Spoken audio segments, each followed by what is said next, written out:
Welcome to Conspiracist.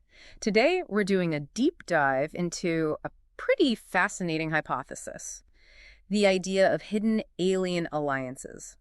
This is the theory, essentially, that governments around the world are actively, hiding evidence. Right, evidence of contact, maybe even collaboration with extraterrestrial civilizations. Exactly. So our goal today is to really examine the claims, look at the reasoning presented in the sources we have, all related to this idea. And we're aiming to stay strictly objective, professional, just evaluating what the sources themselves say. Absolutely. No endorsements, just exploring the information. Okay, so to get a handle on this hypothesis, there are several kinds of claims that pop up repeatedly. Like what? Well, you've got things like alleged physical evidence, alien implants, for instance, supposedly removed from people. Okay, physical objects. Then there are historical accounts, anomalies in history that some people interpret as signs of past alien intervention. Right, looking back in time. And then, very significantly, whistleblower testimonies. People claiming inside knowledge of government cover-ups. That's a big one. Definitely. And finally, just broader conspiracy theories about UFOs, alien life, usually arguing there's some kind of intentional cover-up going on. Okay, that gives us a good framework. Let's start with those tangible claims, the alleged implants. We have a source, MUFON article about this. Alien implant removals. Before and after effects, yeah. MUFON, the Mutual UFO Network, they investigate these sorts of reports. And this article talks about work by Daryl Sims. That's right. Sims has worked with people who believe they've had these implants removed, and he made some interesting observations about them. What stands out? Well, he focuses on the body's reaction. He describes this dense, fibrous tissue forming around the metallic objects, almost like the body's encapsulating it, but not rejecting it in the usual way. Not rejecting. That's what he suggests. And even more intriguing, he reports seeing nerve fibers within this tissue capsule. Nerve fibers connected to the implant. Apparently connecting to the implant, and maybe even linking up with larger nerves in the person's body. Wow, and the implication there would be? Well, Sims suggests this could explain why some people report feeling sensations, discomfort related to these objects. It implies a kind of biological integration, not just a random foreign body. So he sees this biological response, plus the fact these things often turn up after reported UFO encounters, as strong indicators that these implants aren't man-made. He leans towards an extraterrestrial origin. But he also mentions the need for scientific proof. Yes, absolutely. He's quite clear that while his observations point him in one direction, the final word really rests with rigorous scientific analysis, peer review. He says MUFON intends to follow that scientific consensus. Which highlights that classic tension, doesn't it, between personal experience, observation, and hard, verifiable data. Exactly. The article also includes personal stories, right, from the people themselves. It does. People like Pat Pernelio, who thinks an implant might link back to a UFO sighting in childhood. Mary Jones mentions 2 sightings in '69 as possibilities. Any others? Yeah. Dorothy O'Hara and Leisha Davidson, they apparently have no conscious memory of how or when an implant might have appeared. So a gap in their memory. Right. And then there's Alice Levy. Her story is quite specific. She connects a lump on her leg directly to a UFO encounter in 1993, one that other people apparently witnessed too. She found a mark as well. A scoop-like mark. Yeah, found right after the encounter, which solidified the connection for her. These accounts really add that subjective layer to the implant claims. Okay, let's shift gears a bit. What about this idea of aliens intervening not just now, but way back in human history? Yes. Another MUFON article we looked at, Alien Intervention Throughout Human History, tackles this. It speculates about a much longer history of interaction. Going beyond modern sightings. Much further back. The article even floats the idea that maybe ETs influenced the development of life here, or at least early human cultures. It points to things like ancient texts, stone carvings, myths from around the world. That some interpret as depicting non-human visitors? Precisely. Things that don't quite fit the standard historical narrative. And this article makes a really specific, quite startling claim about Napoleon Bonaparte. It does. It reports on the alleged discovery of a microchip, about half an inch long, supposedly found embedded in Napoleon's skull during an examination of his remains. A microchip in Napoleon's skull. That's the claim reported in the article. It says scientists were, quote, deeply puzzled. I imagine they would be. Is there more detail on who found this or where it was published? The article mentions Dr. André Dubois, who supposedly discussed this finding in a French medical journal. His reported interpretation is that it could be an alien implant. Which leads to the speculation that Napoleon Might have been an alien abductee. Yeah. It's a huge leap, obviously. If that were ever proven true, the implications are just staggering. It would rewrite history. Completely. As Dubois quoted, the implications are almost too enormous to comprehend. It challenges the idea that these encounters, if real, only happen to ordinary people. This ties into that broader ancient astronaut theory, doesn't it? It does, yeah. The idea that ETs visited Earth long ago, maybe influenced pyramids, Stonehenge, that sort of thing. Like interpretations of Ezekiel's vision in the Bible, some see that as describing a spacecraft. That's a classic example used by proponents, yes. The detailed description of wheels within wheels, flying creatures. Or the Nazca lines in Peru. Eric von Däniken pushed the idea they were ancient runways, maybe made with alien help. He definitely popularized that view. Huge figures scraped into the desert, visible from the air. But what does mainstream archaeology say about Nazca? Well, the standard interpretation is quite different. Archaeologists generally see them as ceremonial pathways, created by the Nazca people for rituals. There's evidence they could be made without high tech, just careful planning and manpower. So two very different ways of looking at the same evidence. Absolutely. Interpretation is key here. Okay, let's talk about alien abductions specifically, and that common element of missing time. We have a source looking at survey data on this. Right, the abductions. A report on the Roper Analysis Data article.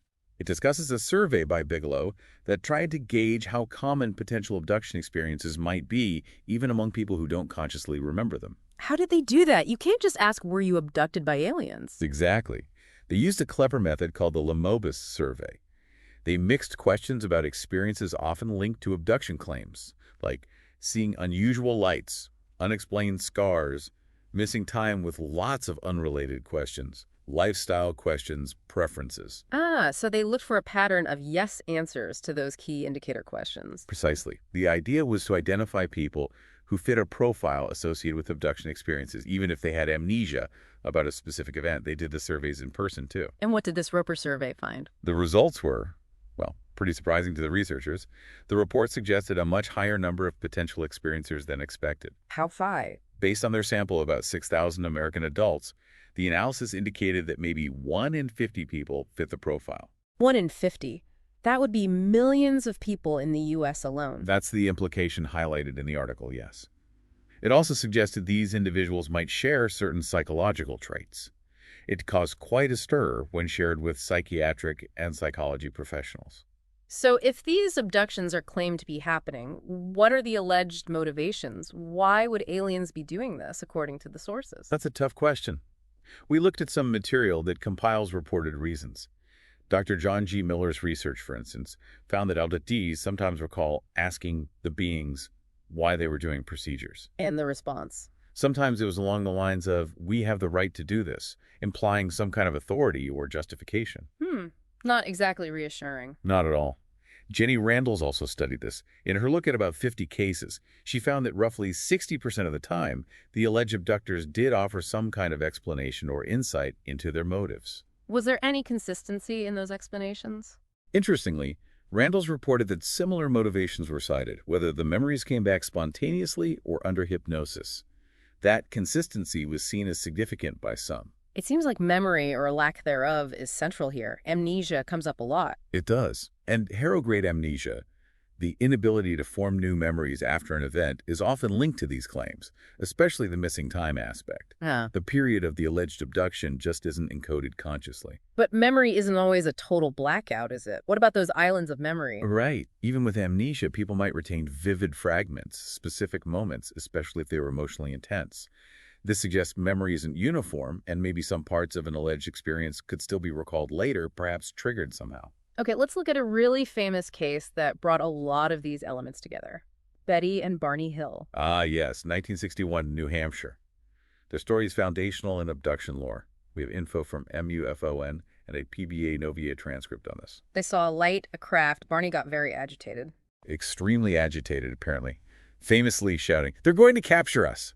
as this object seemed to descend towards their car on that dark road. And then came the strange physical sensations. Yeah, buzzing sounds from the trunk, the car vibrating, tingling feelings, followed by that period of missing time. They found themselves miles down the road with only hazy memories of what happened in between. What did they remember initially from that missing period? Just fragments of sudden turn, maybe a roadblock, seeing a fiery orb on the ground. Very disjointed. But later, under hypnosis with Dr. Benjamin Simon, more detailed memories emerged. That's right. The Novier transcript highlights this. Hypnosis seemed to unlock much more elaborate recollections being taken aboard a craft, physical examinations, communication with non-human beings. Many themes that became common in later reports really surfaced here. So the core abduction narrative elements were present in their hypnotic recall. They were. But it's crucial to remember Dr. Simon's conclusion. He didn't think it was real. He concluded it was likely a fantasy, maybe triggered by Betty's dreams, which he'd had after the initial sighting but before the hypnosis. He felt Barney's recall in particular was elaborated under hypnosis. Did the Hells accept that? Barney reportedly rejected that conclusion. Betty seemed more complex. But Dr. Simon himself admitted his explanation didn't perfectly fit all the facts of their experience. There was also something about a star map Betty drew. Yes, the MUFON article mentions that. She claims she was shown a star map by the beings. Years later, some researchers, including Marjorie Fish, tried to match it to known star patterns, suggesting it might depict the Zeta Reticuli system. Although other interpretations exist too, like the crop circle enthusiasts suggesting it showed planets in our own solar system. And the book about their experience, Interrupted Journey, that really blew the lid off this topic, didn't it? Absolutely. Published in 1966, serialized in Look magazine, it became a bestseller and brought the idea of alien abduction into mainstream consciousness in a huge way. It codified the narrative for many. Okay, moving from specific cases to broader clinical observations. We have an article looking at discrepancies in patient reports. Yes, clinical discrepancies between expected and observed data from UFO evidence. It outlines different ways people recall these alleged events. It's not all just full conscious recall. Not according to this source. You have conscious recall, yes, but also people who only remember seeing a UFO, not an abduction, or they only remember seeing beings, or just the time lapse. And some have no UFO or abduction memory at all, just unexplained feelings or physical marks. A whole spectrum of reported experiences. Exactly. And the article makes an interesting point about hypnosis in these cases. What's that? It observes that while subjects might be suggestible enough to enter hypnosis, they often resist being led by the hypnotist once they start recounting the alleged experience.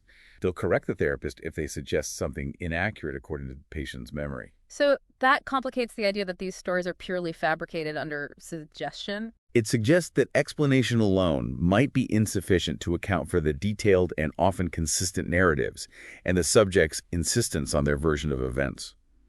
The article also notes that people often try to rationalize or downplay their own experiences, even though talking about them brings relief. There's a conflict between how real it felt and how bizarre it seems intellectually. A real internal struggle. Definitely. Now, more recently, there have been claims from government insiders, whistleblowers. David Grush is a name that comes up. Yes, his claims got a lot of attention. Our sources include material on David Grush's background, former intelligence officer, worked with the UAP task force. And his core claim is? He alleges the U.S. government has covert programs that have retrieved crashed, non-human craft UFOs and even non-human biologics. Alien bodies, essentially. That's a massive claim. What's the official response been? Denials. NASA and the Department of Defense have stated they have no verifiable evidence of such programs or extraterrestrial life being discovered. And the scientific community, people like Avi Loeb. Skepticism, largely. Scientists like Loeb, Michael Garrett, Sarah Russell point to the lack of observable physical evidence. Where are the materials? Why haven't astronomers seen more? They question the feasibility of keeping such frequent crashes secret. But Congress has taken interest. Yes, there have been hearings and statements from members of Congress acknowledging the claims are serious and need investigation. Some express concern about potential hidden programs, while others remain very skeptical about the possibility of such a long-running deep conspiracy being kept under wraps. It's a complex situation with official denials but some political interest. Very much so.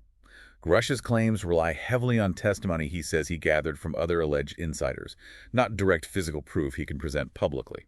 Let's touch on another case involving alleged high-profile witnesses, the Linda case, or Linda Napolitano. Right. The claim there involved an alleged abduction from a Manhattan apartment building, supposedly witnessed by several people, including, very controversially, former UN Secretary General Javier Pérez de Cuellar. What's the status of his alleged involvement? Our source material notes that Pérez de Cuellar repeatedly and strongly denied any involvement or witnessing of such an event. So a firm denial from that key alleged witness. A very firm denial. While we're talking about abduction narratives, specific types of aliens often feature prominently.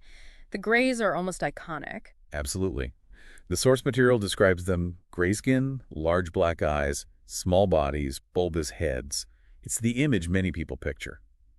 It also notes biologist Jack Cohen's point that, from an evolutionary perspective, they seem rather implausible as a naturally evolved species. And then there are the Nordics. Yes, another recurring type, described as very human-looking, but tall, fair-skinned, blonde hair, blue eyes, sometimes linked to the Pleiades star cluster in the claims. Very different from the Greys.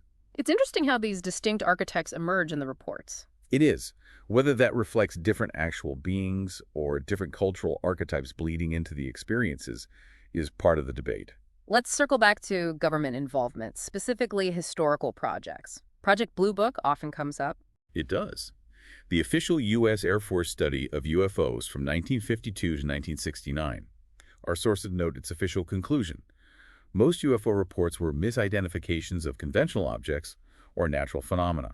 It was shut down in '69. But that didn't stop the speculation, especially around places like Area 51. Not at all. Area 51 in Nevada became legendary. The sources connect the numerous UFO sightings reported nearby, particularly in the 80s and 90s, with the testing of classified experimental aircraft black projects like the SR-71 Blackbird spy plane and the F-117 Nighthawk stealth fighter. So the secrecy around real advanced aircraft fueled rumors about alien craft. That's the connection made, yes. Yeah. The very real secrecy fed the mythology. When did the idea of a government conspiracy to hide UFOs really take hold? It goes back quite a way. Even in the late 1940s and 50s, you had people claiming telepathic contact with space people and arguing governments knew about visiting ships but were hiding it. Like Donald Kehoe. He was a major figure in the 50s. A retired Marine Corps major turned author, he very publicly accused the government of a conspiracy of silence, alleging there was a silence group actively covering up the truth about flying saucers. So the idea of a cover-up isn't new. It parallels the history of modern UFO sighting. Precisely. It emerged very early on. Let's look abroad for a moment. We have some information on Australian abduction cases. Yes, a catalog from Project 1947 provides examples. It uses the definition of an abduction experiencer from the MIT Abduction Study Conference, someone who's had an experience of being taken against their will by non-human beings, often involving a loss of memory for the period. What kinds of cases are listed? There's a family of 4 who reported cold-like symptoms after possible missing time, and later recalled medical exams under hypnosis. There's Carla, who reported multiple encounters and receiving messages. Another woman recalled a strange vision where she felt she was seeing things from an alien's perspective. Similar themes to the U.S. cases missing time, medical procedures, recall in their hypnosis. Very similar themes recurring across geographical locations, which proponents find significant. Okay, but we have to address the skepticism around hypnosis and memory, especially in these emotionally charged situations. Absolutely. The PBA-NOVA transcript brings this up strongly. Psychologist Robert Baker discusses how hypnosis can increase suggestibility. It doesn't necessarily retrieve accurate memory. It can help create detailed, believable, but potentially false memories. He gives an example. Yeah, regressing someone under hypnosis who then vividly recalls being a horse rider in a past life, something not verifiable, but recalled with conviction. And social psychologist Richard Offshay points to the role of support groups. Yes. He suggests that while supportive, these groups can sometimes unintentionally foster or reinforce beliefs. People might find explanations for unrelated personal problems within the abduction narrative provided by the group. There's also the case of Donna Bassett, who infiltrated John Mack's research group. Right. The transcript mentions how she was sent materials beforehand that seemed to presuppose her abduction story was true, potentially influencing her interactions and reporting. And other sources raise concerns about memory recovery therapy being unreliable, drawing parallels to things like the satanic panic in the 80s and 90s. Exactly. Studies on creating pseudo-memories show it's possible to implant false memories quite convincingly under certain conditions. Suggestibility is a powerful factor. So there are alternative psychological explanations proposed. Definitely. Neurologist Michael Persinger, also in the NOVA transcript, believed certain brain states or environmental factors like electromagnetic fields could create sensations some might misinterpret as an alien presence or abduction. Subtle cues can trigger powerful feelings. And the scientists commenting on the Grush claims also focus on the lack of hard evidence. Yes, the lack of observable data is the main sticking point for many scientists. As mentioned, they question how so many alien craft could supposedly crash without anyone finding verifiable debris, without more signals being detected.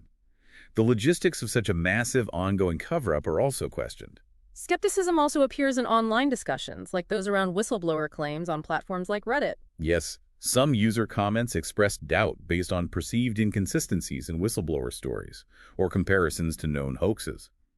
But equally, others defend the possibility of hidden truths, suggesting inconsistencies might be due to disinformation campaigns designed to muddy the waters. So a real spectrum of belief and skepticism, even among those following the topic closely. A very wide spectrum. Okay, we've covered a lot of ground here, from alleged implants and historical intervention to abduction accounts, whistleblower claims, the role of hypnosis, and the counter-arguments from psychology and mainstream science. The sources definitely present a wide range of personal experiences, interpretations, and theories surrounding this idea of hidden alien alliances. They do. You see these recurring themes of the grays, medical exams, missing time, cropping up across different accounts and times, which proponents find compelling. But on the other hand, as we've discussed, there's a consistent lack of independent, verifiable physical evidence to back up the core claim of governments hiding crashed ships or collaborating with ETs. That remains the central challenge for this hypothesis from a scientific standpoint.